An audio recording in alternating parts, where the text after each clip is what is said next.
Hello, welcome to our new learning. This time we have another topic which is itong single phase saka 3-phase loads. Ang tanong if pwede ba silang pagsamahin sa load schedule. Okay, so ito yung tanong galing sa ating subscriber. Nag-comment siya kung paano daw pagsamahin ang 3-phase saka single-phase na loads. So, meron tayong example. This is number of loads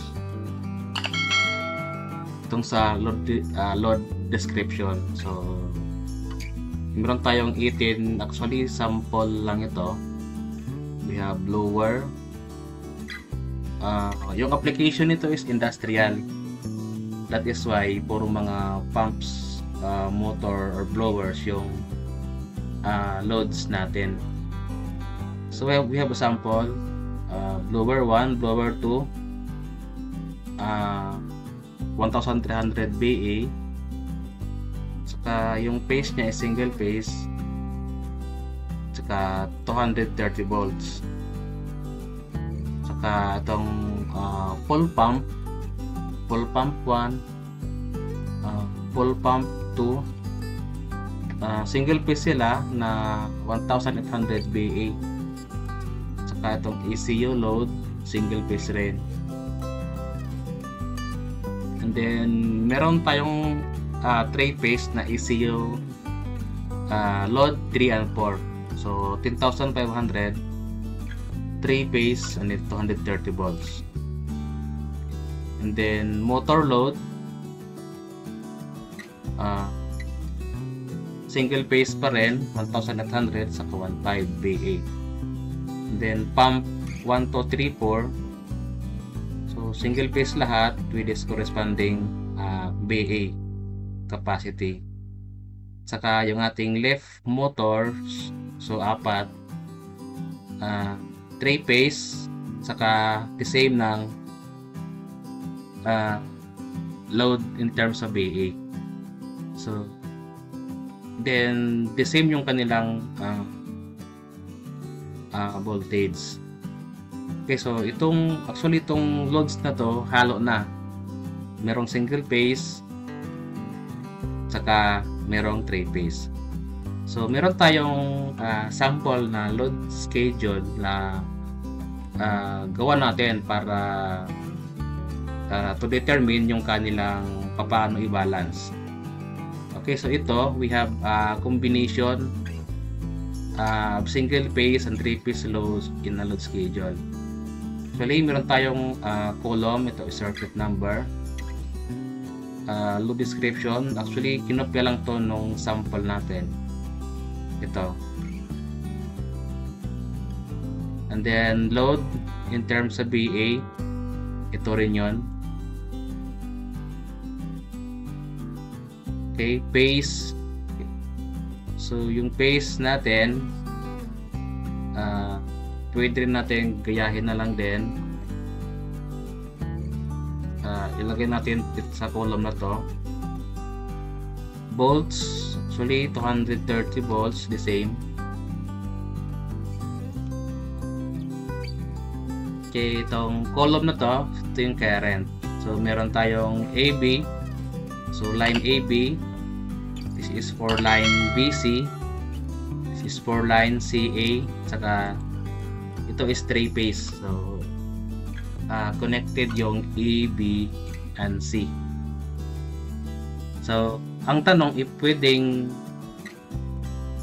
pagsamahin sa load schedule itong single phase at 3-phase, pwede. Merong mga parameters na dapat the same sila ng system voltage, 230 volts, yung single phase at saka 3-phase na loads. So yung mga single phase natin, itong mga single phase na to, so doon lang siya ilagay sa itong column na to. So dito natin siya i-balance AB, BC, and CE. Sa 3-phase, so dito siya nakalagay sa column na to, 3-phase loads. So start natin. So paano ba yung formula? So itong si blower 1, since naka single phase lang, so dito natin siya ilagay sa line AB, that is 1,300 over the 230. Okay, so pwede silang dalawa na itong circuit number 2.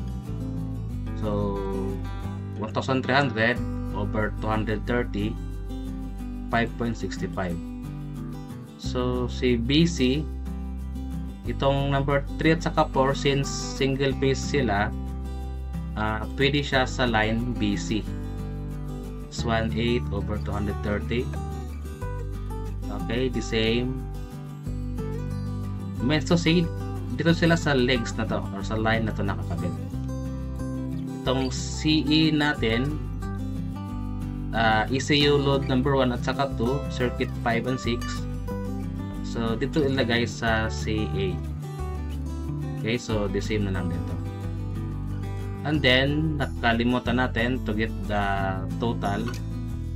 Itong ating loads, meron tayong ito 66,900 BE or 66.9 kBE.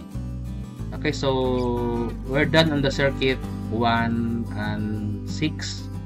So itong circuit number 7 at saka itong 8, since sila ay 3-phase, meron tayong formula na gagamitin to get for the 3-phase current ito. So meron tayong formula na itong S is equals to square root of 3 BL, voltage line, saka itong IL or line current. So itong S, ito na yan, 10,500 over, so itong square root of 3, pwede, so square root of 3, that is 1.732, multiply natin siya ng 230 volts. So makuha natin yung line current, that is 26.36. Okay, pwede mo na rin tong kopyahin. Okay, so yun yung paano yung makuha yung line current pag 3-phase na yung gamitin. Okay, so and then for circuit 9 and 10, so single phase pa rin sila, dito mo ilagay sa line AB. Okay, so saka si circuit number 10 sa line BC, itong circuit number 11 and 12, that is pump 1 and 2. Okay, and then itong circuit 13 and 14 dito sa line CA.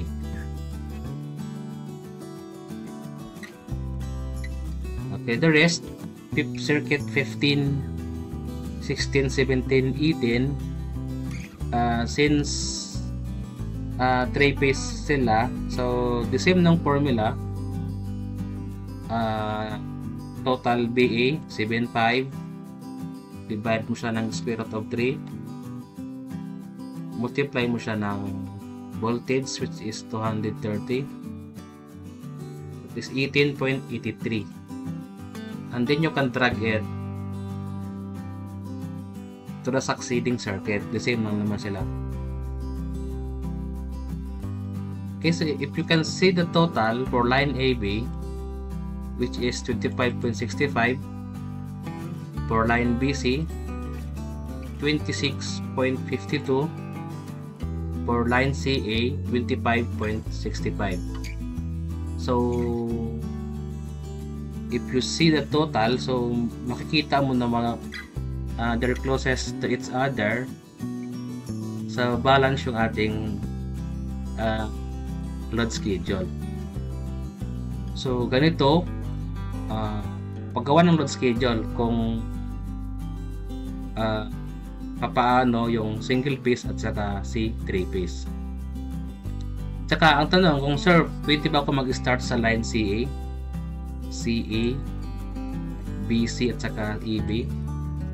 Pwede rin, possible rin. Okay, tsaka dito ka mag-start, BC at saka AB. So depende sa designer. So ang tanong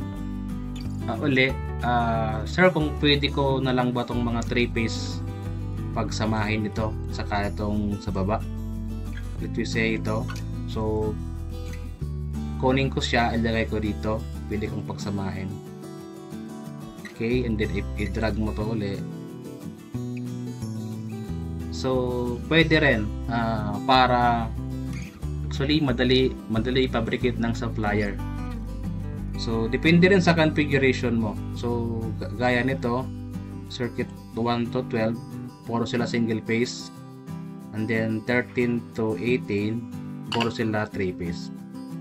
So depende sa, actually as a designer, call mo na ito paano mo siya categorize. And then for this, ito rin, pag ganitong setup, madali lang din i-fabricate ng yung sa fabricator ng panel board.